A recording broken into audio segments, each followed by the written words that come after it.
Good morning. TYBA paper number 507 तमारा प्रश्नपत्रનું નામ છે ભાષા સાહિત્ય સ્વરૂપનો અભ્યાસ અને એમાં એકમ નંબર 3ની અંદર આપણે ગઈકાલના વિડીયોની અંદર તમારો એકમ નંબર 3નો જે પહેલો પ્રશ્ન છે કે ગુજરાતી સાહિત્યના માન્ય સ્પર્શ ધ્વનિ ઘટકો અને સ્પર્શ વ્યંજનો એ પ્રશ્નની આપણે ચર્ચા કરતા હતા। એ પ્રશ્નની અંદર સ્પર્શ વ્યંજનો એટલે કે શું, એટલે કે તમને બધાને ખબર છે કે ભાષા એટલે કે ભાષા એ શ્વાસોશ્વાસની પ્રક્રિયા સાથે જોડાયેલી પ્રક્રિયા છે અને શ્વાસોશ્વાસની ઉચ્ચારણ પ્રક્રિયામાં ભજવતા જે વાગ અવયવો છે જેમાં ફેફસા, શ્વાસનળી, સ્વરપેટી અને સ્વરપેટીની અંદર ખાસ કરીને જે નાદતંત્રીઓ આવેલી છે એ નાદતંત્રીઓના કારણે જે હવા ઘસાઈને પસાર થાય છે અને જે ધ્વનિ સંકેતોનું ઉચ્ચારણ અને વ્યંજનોનું ઉચ્ચારણ થાય છે। હવે એમાં સ્પર્શ વ્યંજનોની અંદર આપણે કંઠ્ય સ્પર્શ વ્યંજન, તાલવ્ય સ્પર્શ વ્યંજન, મૂર્ધન્ય સ્પર્શ વ્યંજન, દંત્ય સ્પર્શ વ્યંજન અને હોષ્ઠ્ય સ્પર્શ વ્યંજન એટલે કે કંઠ્ય સ્પર્શ વ્યંજન એટલે કે જ્યારે શ્વાસોશ્વાસની પ્રક્રિયાની અંદર જ્યારે આપણે શ્વાસ ઉચ્ચારણ વખતે શ્વાસ જીભ અથવા તો મુખ વિવરની અંદર અને જે મુખ વિવરની અંદર આવેલા જે અંગો છે એ અંગોને સ્પર્શે છે અને હવાના ઘસારા સાથે જે વ્યંજન કે જે ધ્વનિ સંકેતોનું ઉચ્ચારણ થાય છે તેને સ્પર્શ વ્યંજનો કહેવામાં આવે છે। એમાં કંઠ્ય વ્યંજનોની અંદર ક, ખ, ગ, ઘ એ બધા કંઠ્ય વ્યંજનો છે। ચ, છ, જ, ઝ એ તાલવ્ય સ્પર્શ વ્યંજન છે। ટ, ઠ, ડ, ઢ એ મૂર્ધન્ય સ્પર્શ વ્યંજન છે। ત, થ, દ, ધ એ દંત્ય સ્પર્શ વ્યંજન છે અને પ, ફ, બ, ભ એ હોષ્ઠ્ય સ્પર્શ વ્યંજન છે। કંઠ્ય સ્પર્શ વ્યંજન એટલે કે જે વ્યંજનના ઉચ્ચારણ વખતે હવા કંઠને સ્પર્શી અને જે વ્યંજનનું ઉચ્ચારણ થતું હોય તેને કંઠ્ય વ્યંજન। તાલવ્ય વ્યંજન એટલે કે જે વ્યંજનના ઉચ્ચારણ વખતે હવા એટલે કે તાળવાના આગળના ભાગને સ્પર્શે છે અને જે વ્યંજનનું ઉચ્ચારણ થાય છે તેને તાલવ્ય સ્પર્શ વ્યંજન કહેવામાં આવે છે। અને દંત્ય સ્પર્શ વ્યંજન એટલે કે જે વ્યંજનના ઉચ્ચારણ વખતે જીભનો આગળનો ભાગ દાંતના આગળના ભાગને સ્પર્શે અને જે ઘસાઈને હવા પસાર થાય છે તેને દંત્ય સ્પર્શ વ્યંજન કહેવામાં આવે છે। અને હોષ્ઠ્ય સ્પર્શ વ્યંજન એટલે કે જે વ્યંજનના ઉચ્ચારણ વખતે ઉપરનો હોઠ અને નીચેનો હોઠ એકબીજાને સ્પર્શે તેને હોષ્ઠ્ય સ્પર્શ વ્યંજન કહેવામાં આવે છે। એના પછી આપણે અલ્પપ્રાણ અને મહાપ્રાણ ધ્વનિઓ જોયા હતા, એટલે કે જે વ્યંજનના ઉચ્ચારણ વખતે હવાનું પ્રમાણ અલ્પ એટલે કે ઓછા પ્રમાણમાં હોય તેને અલ્પપ્રાણ ધ્વનિ કહેવામાં આવે છે। અને જે શબ્દોના એટલે કે જે ધ્વનિ સંકેતોના ઉચ્ચારણ વખતે હવાનો પ્રવાહ ઓછા એટલે કે વધારે પ્રમાણમાં હોય તેને મહાપ્રાણ ધ્વનિ સંકેતો કહેવામાં આવે છે। હવે આજે આપણે એ જ પ્રશ્નની અંદર ઘોષ અને અઘોષ ધ્વનિની ચર્ચા કરવાની છે। ઘોષ અને અઘોષ ધ્વનિ એટલે શું, એટલે કે સામાન્ય રીતે પહેલાં આપણે જોઈએ તો કે ઉચ્ચારણ એ નાદતંત્રીઓ સાથે સંકળાયેલો એક ભાગ છે। જો નાદતંત્રીઓ એટલે કે સ્વરપેટીની અંદર જે ત્રિકોણ આકારની એક રબરની પટ્ટી હોય છે અને જે કાર્ટિલેજ નામના સ્નાયુઓની બનેલી હોય છે અને જે નાદતંત્રીઓ પાસેથી જે હવા શ્વાસોશ્વાસની પ્રક્રિયાની અંદર ફેફસામાંથી જે હવા બહાર આવે છે અને નાદતંત્રીઓ પ્રમાણમાં સજ્જડ થઈ જાય છે, અમુકવાર ઢીલી થઈ જાય છે અને એને સ્પર્શી અને જે વ્યંજનનું ઉચ્ચારણ એટલે કે આપણે ગુજરાતી ભાષાના ધ્વનિ સંકેતોનું ઉચ્ચારણ થાય છે। હવે નાદતંત્રીઓ ખુલ્લી હોય અને ખુલ્લી નાદતંત્રીઓ પણ શ્રાવ્ય પ્રકારનો ધ્વનિ સંકેતો ઉત્પન્ન કરે છે, એટલે કે તમે જે ધ્વનિ સંકેતો સાંભળી શકો તેવા આમ ખુલ્લી નાદતંત્રીઓ એ અઘોષ પ્રકારના ધ્વનિઓ છે। હવે આપણે અઘોષ ધ્વનિ એટલે શું તેના વિશે ચર્ચા કરીએ। હવે અઘોષ ધ્વનિ એટલે શું, એટલે જો નાદતંત્રીઓ એટલે કે ખુલ્લી નાદતંત્રીઓ એ અઘોષ પ્રકારની હોય છે, એટલે કે નાદતંત્રીઓ જ્યારે ખુલ્લી હોય ત્યારે એમાંથી પસાર થતી હવા જ્યારે બહાર આવે છે ત્યારે એ કોઈ અંગોને કોઈને કે કોઈ અંગને સ્પર્શે અને એના કારણે જે અવાજ ઉત્પન્ન થાય છે તેને આપણે સ્પર્શ વ્યંજનો અથવા તો અલ્પપ્રાણ, મહાપ્રાણ, ઘોષ, અઘોષ ધ્વનિ કહેવામાં આવે છે. આમ અઘોષ ધ્વનિ એટલે કે ખુલ્લી નાદતંત્રીઓ કેવી છે? અઘોષ ધ્વનિ છે. કેમ કે જ્યારે નાદતંત્રીઓ ખુલ્લી હોય છે ત્યારે હવામાં એટલે કે જે હવા પસાર થાય છે તે હવા બીજે ક્યાંય અવરોધાતી નથી અને જે ધ્વનિ ઉત્પન્ન થાય છે તેને અઘોષ ધ્વનિ કહેવામાં આવે છે. આમ નાદતંત્રીઓ એ ભાષાના ઉચ્ચારણની અંદર સૌથી મહત્વનો ભાગ ભજવે છે. કેમ કે નાદતંત્રીઓને ઘસાઈને અવરોધાઈને જે હવા પસાર થાય છે તેના કારણે ધ્વનિ સંકેતો અને ધ્વનિ વ્યંજનો ઉત્પન્ન થાય છે. આમ નાદતંત્રીઓ કેવી છે? અઘોષ છે. એટલે કે આપણે જ્યારે ક, ખ એ કંઠ્ય અઘોષ ધ્વનિ છે. કેમ કે જ્યારે તમે ક અને ખ આ જે અઘોષ ધ્વનિનું ઉચ્ચારણ કરો છો ત્યારે નાદતંત્રીઓમાંથી પસાર થતી હવા કશે અવરોધાતી નથી. આમ નાદતંત્રીઓમાંથી પસાર થતી હવા કશે અવરોધાય નહીં અને જે વ્યંજનનું ઉચ્ચારણ થાય તે વ્યંજનોને અઘોષ ધ્વનિ કહેવામાં આવે છે. આમ ખુલ્લી નાદતંત્રીઓ એ કેવી છે? અઘોષ છે. કેમ કે અઘોષ ધ્વનિ એટલે કે નાદતંત્રીઓને સ્પર્શીને કોઈ હવા પસાર થતી ન હોય તેને અઘોષ ધ્વનિ કહેવામાં આવે છે. જેમ કે ક અને ખ, તો ક અને ખ એ કંઠ્ય અઘોષ ધ્વનિ છે. એટલે કે એ નાદતંત્રીઓમાંથી જ્યારે હવા પસાર થાય છે ત્યારે નાદતંત્રીઓ કશે હવા ઘસાઈને પસાર થતી નથી. માટે ક અને ખ એ કંઠ્ય અઘોષ ધ્વનિ છે. જ્યારે ચ અને છ એ તાલવ્ય અઘોષ ધ્વનિ છે. ટ અને ઠ એ મૂર્ધન્ય અઘોષ ધ્વનિ છે. ત અને થ એ દંત્ય અઘોષ ધ્વનિ છે. અને પ અને ફ એ હોષ્ટ્ય અઘોષ ધ્વનિ છે. બરાબર. કંઠ્ય વ્યંજન એટલે કે કંઠ્ય અઘોષ ધ્વનિ એટલે કે જે વ્યંજનોના ઉચ્ચારણ કંઠથી હવા સ્પર્શીને અને નાદતંત્રીઓ ક અને ખના ઉચ્ચારણ વખતે એ બધા અઘોષ ધ્વનિ છે અને એમાં નાદતંત્રીઓ ખુલ્લી રહે છે, હવા કશે અવરોધાતી નથી. માટે આ ક અને ખ, ચ અને છ, ટ અને ઠ, ત અને થ, પ અને ફ આ કંઠ્ય, તાલવ્ય, દંત્ય, મૂર્ધન્ય અને હોષ્ઠ્ય આ બધા જે ધ્વનિ સંકેતો છે એ ધ્વનિ સંકેતોના ઉચ્ચારણ વખતે નાદતંત્રીઓ પ્રમાણમાં ખુલ્લી રહે છે અને એને હવા ઘસાઈને પસાર થતી નથી. માટે જે વ્યંજન જે ધ્વનિ સંકેતોનું ઉચ્ચારણ થાય છે તેને અઘોષ ધ્વનિ કહેવામાં આવે છે. હવે ગુજરાતીની અંદર શ, શ, સ અને હ એ સંઘર્ષી અઘોષ ધ્વનિ છે. હવે આપણે ઘોષ ધ્વનિ જોઈએ. હવે છે ઘોષ ધ્વનિ. હવે ખુલ્લી નાદતંત્રીઓ કોઈ શ્રાવ્ય અવાજ ઉત્પન્ન કરી શકતી નથી. એટલે કે તમને જે સંભળાય એવા અવાજ ઉત્પન્ન કરી શકતી નથી. પણ ખુલ્લી જે નાદતંત્રીઓ છે એ નાદતંત્રીઓ પાસેથી હવા જે ઘસાઈને પસાર થાય છે અને જે ધ્વનિ સંકેતોનું ઉચ્ચારણ થાય છે જેને તમે સાંભળી શકો છો એમાં નાદતંત્રીઓ મહત્વનો ભાગ ભજવે છે. હવે જે ખુલ્લી નાદતંત્રીઓ છે એ બધા અઘોષ ધ્વનિ છે અને જે નાદ એટલે કે જે વ્યંજનોના ઉચ્ચારણ વખતે નાદતંત્રીઓમાંથી પસાર થતી હવા એ નાદતંત્રીને કંપાવે અને નાદતંત્રીને કંપાવીને જે હવાનું પ્રસાર થાય છે અને જે ધ્વનિ ઉત્પન્ન થાય છે તેને ઘોષ ધ્વનિ કહેવામાં આવે છે. હવે ગુજરાતીની અંદર ગ, ઘ એ કંઠ્ય ઘોષ ધ્વનિ છે. કેમ કે એ ધ્વનિ સંકેતોના ઉચ્ચારણ વખતે નાદતંત્રીઓમાંથી હવા ઘસાઈને પસાર થાય છે અને હવાના પસાર વખતે નાદતંત્રીઓ કંપન અનુભવે છે.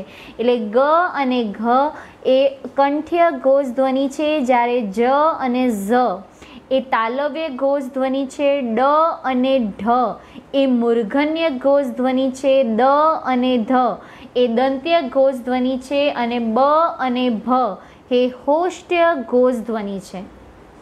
આમ ઘોષ અને અઘોષ ધ્વનિની અંદર નાદતંત્રીઓ કોઈ પણ ભાષા હોય એટલે કે કોઈ પણ સ્પર્શ વ્યંજનો હોય કે ધ્વનિ સંકેત હોય તેના ઉચ્ચારણની અંદર નાદતંત્રીઓ મહત્વનો ભાગ ભજવે છે.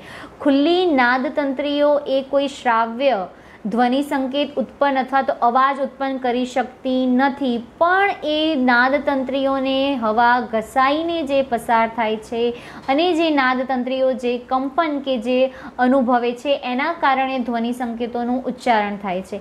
આમ અઘોષ ધ્વનિ સંકેતો એ ખુલ્લી નાદતંત્રીઓ દ્વારા ઉત્પન્ન થતા ધ્વનિ સંકેતો છે.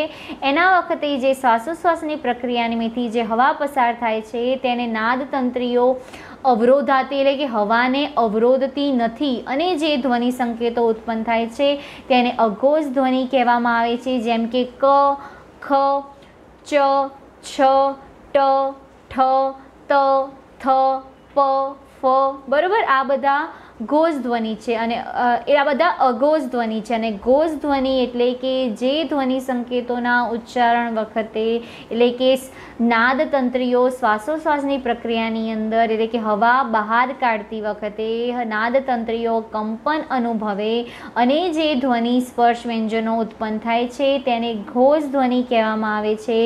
ગુજરાતીમાં ધ્વનિ સંકેતોની અંદર ગ, ઘ એ કંઠ્ય ઘોષ ધ્વનિ છે. જ, ઝ એ તાલવ્ય ઘોષ ધ્વનિ છે. ડ, ઢ એ મૂર્ધન્ય ઘોષ ધ્વનિ છે. દ, ધ એ દંત્ય ઘોષ ધ્વનિ છે અને બ, ભ એ હોષ્ઠ્ય ઘોષ ધ્વનિ છે.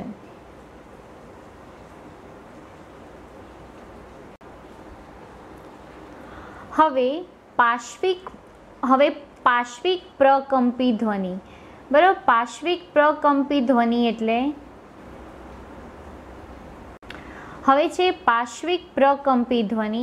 પાશ્વિક પ્રકંપી ધ્વનિ એમાં પહેલાં જ આપણે જોઈએ પાર્શ્વિક ધ્વનિ એટલે શું. એટલે કે જે વ્યંજનના ઉચ્ચારણ વખતે જીભનો આકાર ઊંધા નળિયા જેવો થઈ જાય અને જીભની બાજુમાંથી જે હવા ઘસાઈને પસાર થાય અને જે વ્યંજનનું ઉચ્ચારણ કરીએ છીએ તેને પાર્શ્વિક ધ્વનિ કહેવામાં આવે છે. હવે જ્યારે ગુજરાતીની અંદર તમે લનું ઉચ્ચારણ કરો છો, જો મેં આ બાજુ છે ને આકૃતિ આપી છે કે એ સમયે જ્યારે તમે લનું ઉચ્ચારણ કરો ત્યારે જીભનો આકાર ઊંધા નળિયા જેવો થઈ જાય છે ને, આ ઊંધા નળિયા જેવો થઈ જાય છે લ. અને જે આજુબાજુમાંથી જે હવા ઘસાઈને પસાર થાય છે અને જે ધ્વનિ ઉત્પન્ન થાય છે તેને પાર્શ્વિક પ્રકંપી તેને પાર્શ્વિક ધ્વનિ કહેવામાં આવે છે.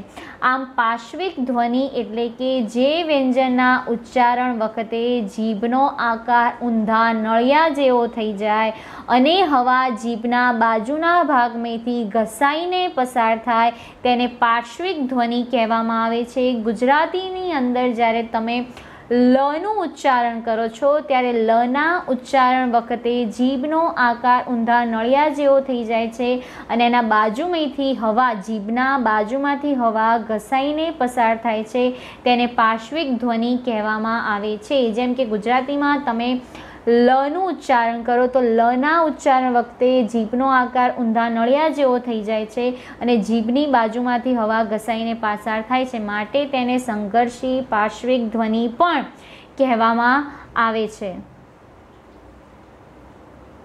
પાર્શ્વિક ધ્વનિ પછી છે થડકારવાળો ધ્વનિ.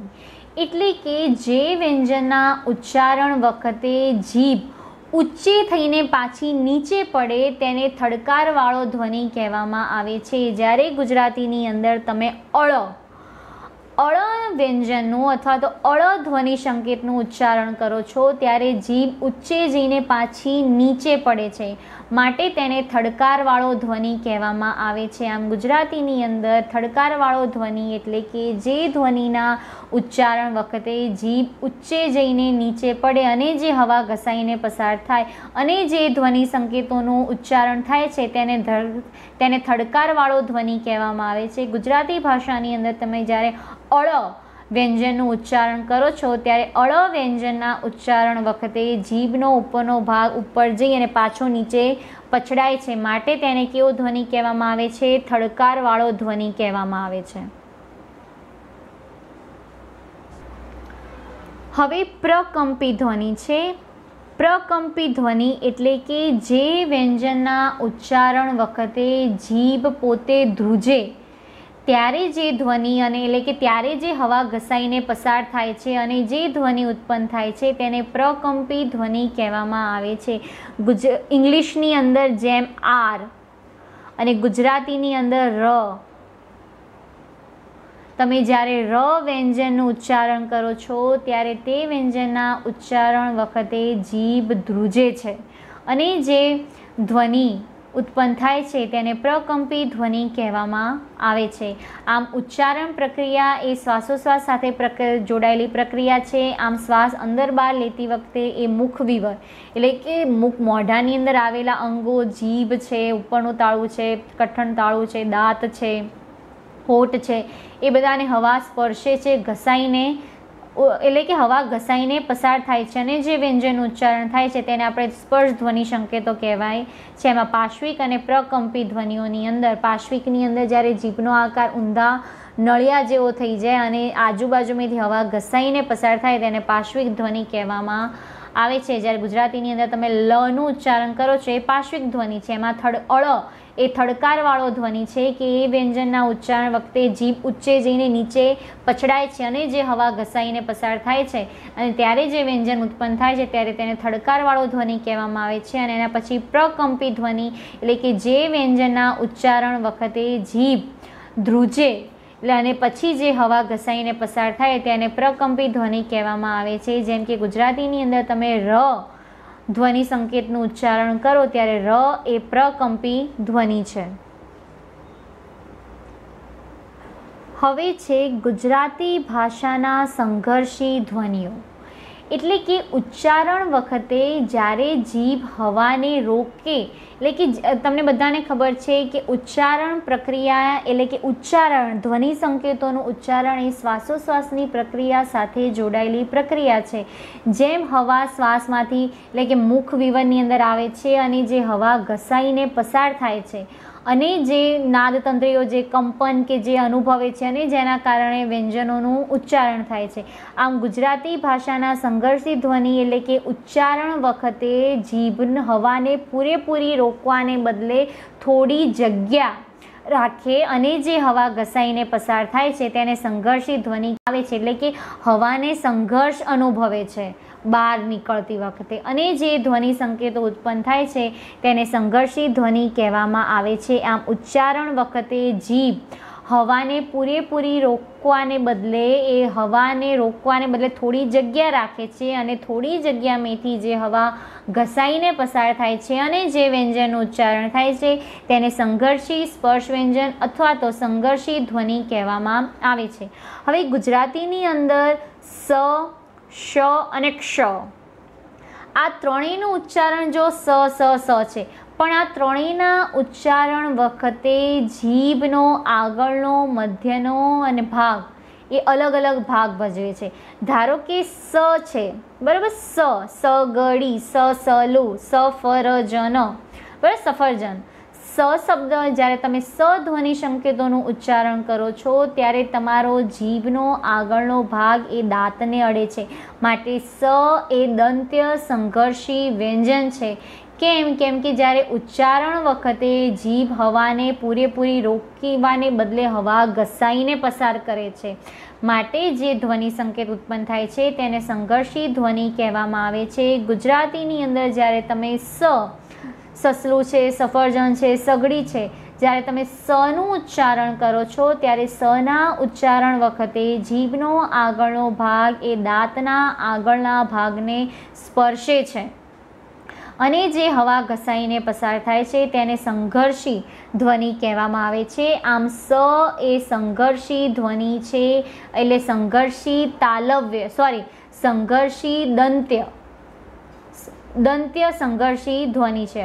હવે શરણાઈનો શ, હવે શ એ તાલવ્ય સંઘર્ષી ધ્વનિ છે. કેમ? જ્યારે તમે શનું ઉચ્ચારણ કરો છો ત્યારે તેના ઉચ્ચારણ વખતે જીભનો આગળનો ભાગ તાળવાનો જે આગળનો ભાગ છે જેને આપણે પૂર્વ કમાણ કહીએ છીએ તેને સ્પર્શે છે માટે શ એ કેવો છે? તાલવ્ય સંઘર્ષી ધ્વનિ છે. અને ષષ્ઠકોણનો શ એ મૂર્ધન્ય સંઘર્ષી ધ્વનિ છે, જ્યારે એ ધ્વનિ સંકેતના ઉચ્ચારણ વખતે જીભનો આગળનો ભાગ તાળવાના આગળના ભાગને સ્પર્શે છે અને જે હવાને એટલે કે હવાને પૂરેપૂરી રોકવાને બદલે હવા ઘસાઈને પસાર થાય છે અને જે વ્યંજનનું ઉચ્ચારણ થાય છે તેને સંઘર્ષી વ્યંજન એટલે કે એને સંઘર્ષી ધ્વનિ કહેવામાં આવે છે। અને તમે જ્યારે ષષ્ઠકોણનો શનું ઉચ્ચારણ કરો છો ત્યારે જીભનો આગળનો ભાગ એ તાળવાના આગળના ભાગને સ્પર્શે છે, માટે ષષ્ઠકોણનો શ એ મૂર્ધન્ય સંઘર્ષી ધ્વનિ છે। બરોબર। આમ ગુજરાતી ભાષાના સંઘર્ષી ધ્વનિઓની અંદર એટલે કે જે વ્યંજનના ઉચ્ચારણ વખતે જીભ હવાને પૂરેપૂરી રોકવાને બદલે થોડી જ વાર રોકે છે અને જે ધ્વનિ ઉત્પન્ન થાય છે તેને સંઘર્ષી સ્પર્શ વ્યંજન કહેવામાં આવે છે। ગુજરાતીની અંદર સ, શ અને ક્ષ આ ત્રણેય સંઘર્ષી સ્પર્શ વ્યંજનો છે, પણ એમાં ત્રણેય સંઘર્ષી સ્પર્શ વ્યંજનોની અંદર જીભનો આગળનો ભાગ એ દાંતને અડે છે, માટે સ એ દંત્ય સંઘર્ષી વ્યંજન છે, ક્ષ એ તાલવ્ય સંઘર્ષી વ્યંજન છે અને ષષ્ઠકોણનો શ એ મૂર્ધન્ય મૂર્ધન્ય સંઘર્ષી ધ્વનિ છે।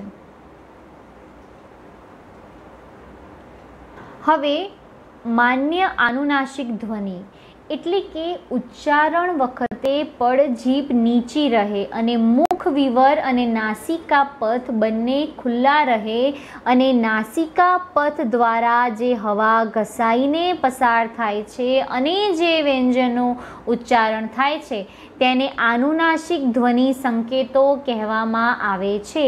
આનુનાસિક ધ્વનિ સંકેતો એટલે કે જે વ્યંજનના ઉચ્ચારણ વખતે પડજીભ નીચી રહે અને નાસિકા પથ અને મુખદ્વાર ખુલ્લા રહે અને નાસિકા પથ દ્વારા હવા ઘસાઈને પસાર થાય અને જે ધ્વનિ સંકેતોનું ઉચ્ચારણ થાય છે તેને આનુનાસિક ધ્વનિ સંકેતો કહેવામાં આવે છે।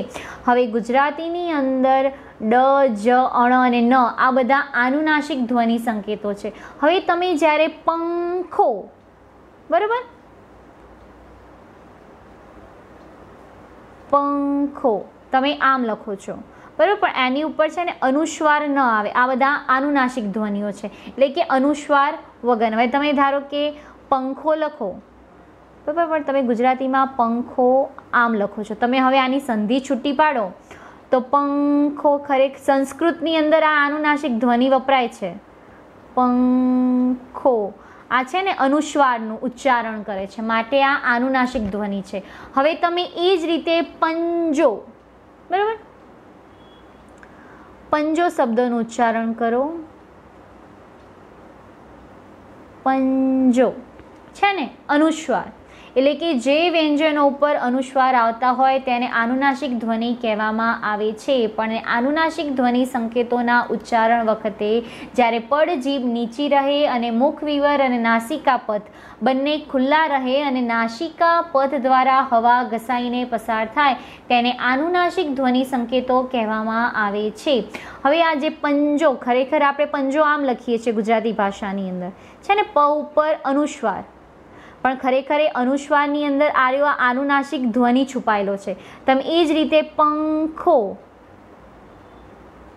તમે આ સાચી જોડણી છે, આનુનાસિક ધ્વનિ છે, પણ આપણે પંખો આમ લખીએ છીએ કેમ કે આ આનુનાસિક ધ્વનિ એટલે કે અનુસ્વારની અંદર આનુનાસિક ધ્વનિ છુપાયેલો છે। એ જ રીતે અણ અને ન આ પણ આનુનાસિક ધ્વનિ સંકેતો છે।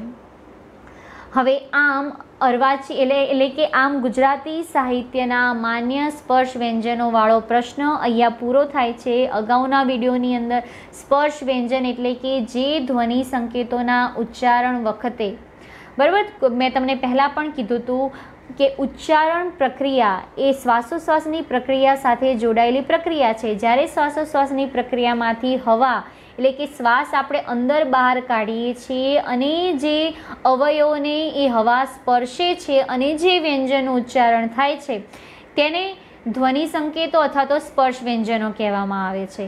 હવે એમાં આપણે ધ્વનિ સ્પર્શ વ્યંજનોની અંદર કંઠ્ય સ્પર્શ વ્યંજનો, તાલવ્ય, દંત્ય, મૂર્ધન્ય અને હોષ્ટ્ય સ્પર્શ વ્યંજનો જોયા। એના પછી આપણે અલ્પપ્રાણ અને મહાપ્રાણ એટલે કે જે હવા કંઠને સ્પર્શીને આવે, કંઠ્ય વ્યંજન દાંતને સ્પર્શીને આવે, દંત્ય તાળવાને સ્પર્શીને જે હવા ઘસાઈને પસાર થાય અને જે વ્યંજનનું ઉચ્ચારણ થાય, અને હોઠને સ્પર્શીને જે હવા ઘસાઈને એટલે કે જે હવા ઘસાઈને પસાર થાય અને જે વ્યંજનનું ઉચ્ચારણ થાય છે એ બધા સ્પર્શ વ્યંજનો જોયા। એના પછી આપણે અલ્પપ્રાણ અને મહાપ્રાણ ધ્વનિ સંકેતો જોયા કે જે વ્યંજનના ઉચ્ચારણ વખતે હવા પ્રમાણમાં વધુ હોય તેને મહાપ્રાણ અને ઓછી હોય ત્યારે અલ્પપ્રાણ। એના પછી ઘોષ અને અઘોષ ધ્વનિ એટલે કે ઘોષ અને અઘોષ ધ્વનિ એ નાદતંત્રીઓ એટલે ખુલ્લી નાદતંત્રીઓ એ અઘોષ પ્રકારના ધ્વનિ સંકેતો ઉત્પન્ન કરે છે। એટલે કે નાદતંત્રીઓ પાસે કે શ્વાસોશ્વાસની પ્રક્રિયાની અંદર છે ને નાદતંત્રીઓ જે શ્વાસ નળ એટલે કે જે સ્વર પેટીની અંદર ત્રિકોણ આકારના રબર જેવી પટ્ટી હોય છે જે કાર્ટિલેજ નામના સ્નાયુઓની બનેલી હોય છે,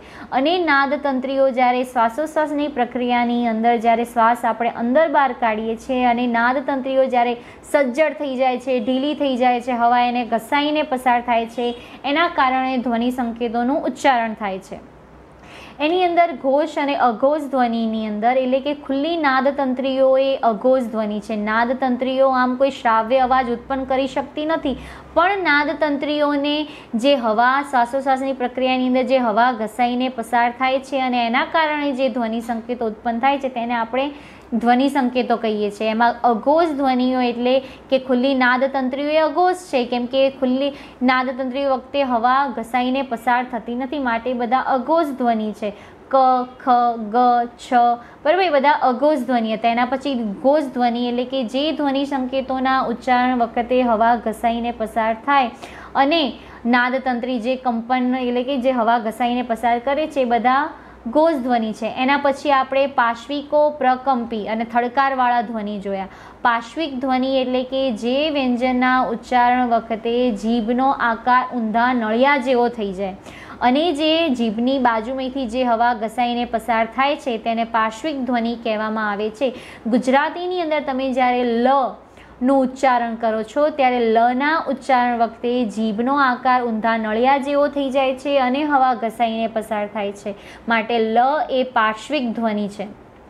એના પછી આપણે થડકારવાળો ધ્વનિ એટલે કે જે વ્યંજનના ઉચ્ચારણ વખતે હવા એટલે કે જીભ ઊંચે જઈને નીચે પછડાય અને જે ધ્વનિનું ઉચ્ચારણ થાય છે તેને થડકારવાળો ધ્વનિ કહેવામાં આવે છે। ગુજરાતી ભાષાની અંદર તમે જ્યારે અળ શબ્દનું ઉચ્ચારણ કરો છો ત્યારે અળ શબ્દના ઉચ્ચારણ વખતે જીભનો આગળનો ભાગ ઉપર જઈને નીચે પછડાય છે અને જે ધ્વનિ ઉત્પન્ન થાય છે તેને થડકારવાળો ધ્વનિ કહેવામાં આવે છે। એના પછી આપણે પ્રકંપી ધ્વનિની વાત કરીએ એટલે કે જે વ્યંજનના ઉચ્ચારણ વખતે જીભ કંપન અનુભવે અને જ્યારે હવા ઘસાઈને પસાર થાય અને જે ધ્વનિ સંકેત ઉત્પન્ન થાય છે તેને પ્રકંપી ધ્વનિ કહેવામાં આવે છે। જેમ અંગ્રેજીની અંદર આર અને ગુજરાતીની અંદર ર ધ્વનિ સંકેતોનું ઉચ્ચારણ કરીએ છીએ ત્યારે એ પ્રકંપી ધ્વનિ કહેવામાં આવે છે। એના પછી આપણે સંઘર્ષી ધ્વનિ સંકેતો જોયા એટલે કે જે ધ્વનિ સંકેતોના ઉચ્ચારણ વખતે હવા ઘર્ષણ અનુભવે અને હવાના ઘર્ષણની સ, શ અને ક્ષ એ દંત્ય, તાલવ્ય અને મૂર્ધન્ય એ ત્રણેય સંઘર્ષી ધ્વનિ છે, પણ એ ત્રણેયના ઉચ્ચારણ વખતે જીભનો આગળનો ભાગ તાળવાને સ્પર્શે છે, દાંતને સ્પર્શે છે અને તાળવાનું જે કઠોળ જે તાળું છે જેને આપણે કમાણ કહીએ છીએ એને સ્પર્શે છે અને એના કારણે જે ધ્વનિ સંકેતોનું ઉચ્ચારણ થાય છે તેને સંઘર્ષી ધ્વનિ કહેવામાં આવે છે। અને એના પછી આપણે માન્ય આનુનાસિક ધ્વનિ સંકેતો જોયા। એટલે કે આનુનાસિક ધ્વનિ સંકેતો એટલે કે જે વ્યંજનના ઉચ્ચારણ વખતે પડજીભ નીચી રહે અને મુખવિવર અને નાસિકા પથ બંને ખુલ્લા હોય અને નાસિકા પથ દ્વારા હવા ઘસાઈને પસાર થાય અને જે વ્યંજનનું ઉચ્ચારણ થાય છે તે આનુનાસિક ધ્વનિ કહેવામાં આવે છે। આમ ગુજરાતી ભાષાના સ્પર્શ વ્યંજનો એટલે કે આખો કક્કો ક થી જ્ઞ એ બધા ધ્વનિ સંકેતોનું ઉચ્ચારણ કઈ રીતે થયું છે અને ધ્વનિ સંકેતોના ઉચ્ચારણ વખતે જીભનો આકાર કેવો હોય છે, પડ જીભને હવા કઈ રીતે સ્પર્શે છે, તાલવ્ય વ્યંજનો કયા છે, દંત્ય વ્યંજનો કયા છે, ઓષ્ઠ્ય વ્યંજનો કયા છે, મૂર્ધન્ય વ્યંજનો કયા છે, સંઘર્ષી ધ્વનિઓ કયા છે, પ્રકંપી ધ્વનિ કયા છે, થડકારવાળો ધ્વનિ કયો છે, પાર્શ્વિક ધ્વનિ કયો છે, આનુનાસિક ધ્વનિ કયા છે, એ બધા ધ્વનિ સંકેતોનો પરિચય આપણે મેળવી લીધો. હવે આના પછીના વિડીયોની અંદર આપણે ગુજરાતી ભાષાના માન્ય સ્વરો આ ઈ જે 8 સ્વરો છે ને એ 8 સ્વરોના ઉચ્ચારણ વખતે જીભની સ્થિતિ કેવો ભાગ અનુભવે છે તેના વિશેની ચર્ચા કરશો. આમ એકમ નંબર 3ની અંદર ગુજરાતી ભાષાના માન્ય સ્પર્શ વ્યંજનો, એ સ્પર્શ વ્યંજનો આખો જનરલ પ્રશ્ન પૂછાય તો આ બધા મુદ્દાઓ આવશે અને આ જનરલ પ્રશ્નમાંથી ટૂંક નોંધ પૂછાય અથવા તો પાર્શ્વિક પ્રકંપી ધ્વનિ પૂછાય, ઘોષ અઘોષ ધ્વનિ પૂછાય, અલ્પપ્રાણ મહાપ્રાણ ધ્વનિ પૂછાય, આનુનાસિક ધ્વનિ સંકેતો પૂછાય, સંઘર્ષી ધ્વનિ સંકેતો પૂછાય, એટલે કે ટૂંક નોંધ પણ નીકળી શકે અને આખો એક જનરલ પ્રશ્ન પણ નીકળી શકે.